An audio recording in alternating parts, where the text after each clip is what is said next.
I absolutely believe this needs to be a movement. Our nation has 15,000 school districts. Too many of them are trapped in a dynamic that pits labor and management against each other.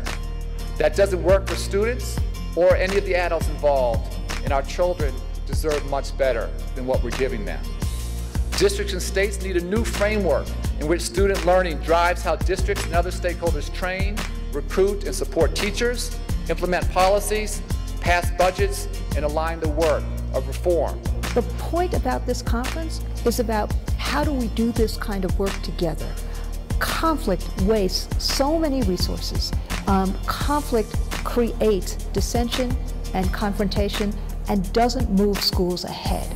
Collaboration in and of itself is not a be-all and the end-all.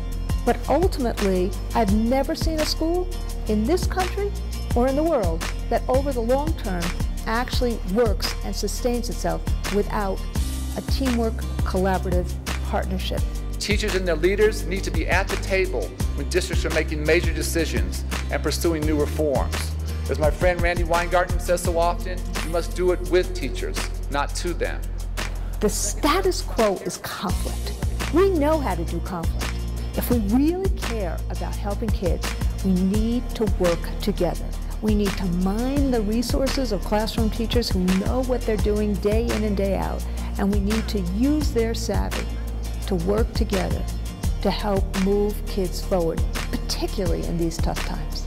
We put things into our contract that ensured teacher voice in the selection of textbooks, the development of curriculum, all of those kinds of things. So moving forward, it was the union who really pushed for and promoted national board certification and provided the support to help teachers achieve that. In a district where historically roughly half the kids dropped out of school, we had been extraordinarily successful at holding on to kids, especially African American males.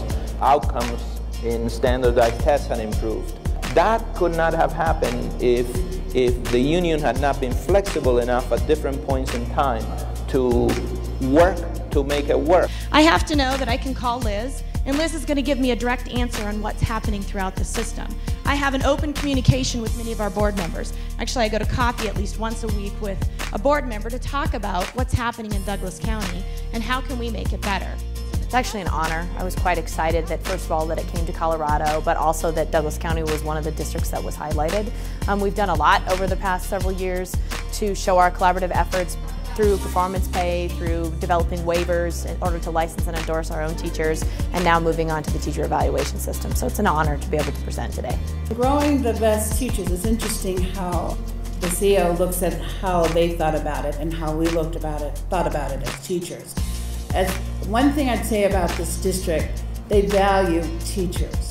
That was always the conversation, how important teachers were. There was never any teacher bashing, the teachers weren't doing their job, but how could we help, how could we grow? You've got to involve the teachers in it because it will not be transparent. I want to know what's going into it and what does it look like on the other end. Is it fair?